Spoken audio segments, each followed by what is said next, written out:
In How to Train Your Dragon by Cressida Cowell, one of my favourite moments comes towards the end of the book when Stoic, Hiccup's father, realises that Hiccup isn't quite as useless as he had originally thought. The boat tipped and Stoic's shield and the tooth fell into the water. Just as the last piece of the boat was about to slip beneath the waves to be consumed by fire and water, the flames reared up about 20 foot into the sky. And shooting out of those flames, wings spread wide like a phoenix, trailing fire from his tail like a comet, came Toothless. He soared high, high, high into the stars, leaving a path of flame as he flew. He dived down, down, down towards the sea and swooped up at the last minute to cries of wonder from the spectators.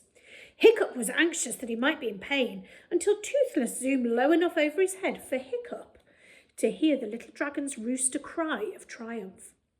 Whatever Toothless's faults may have been, you have to admire his sense of occasion. Common or garden dragons are not normally known for their spectacular flying skills, but even a common or garden dragon on fire is a spectacle in itself. Toothless burned through the night sky like a live firework, performing screaming fiery somersaults and flaming loop-the-loops. The crowd, who only a moment before were expecting to mourn the deaths of both Toothless and possibly Hiccup, were now beside themselves, hysterically cheering as Toothless showered them with sparks.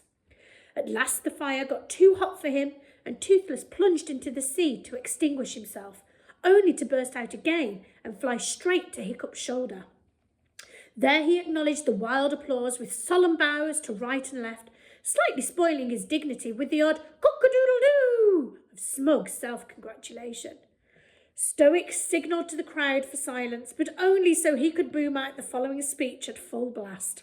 "Hooligans and meatheads, terrors of the seas, sons of Thor and most feared masters of the dragon, I feel humbled to present you with the most recent member of the hooligan tribe. I give you my son, Hiccup the Useful."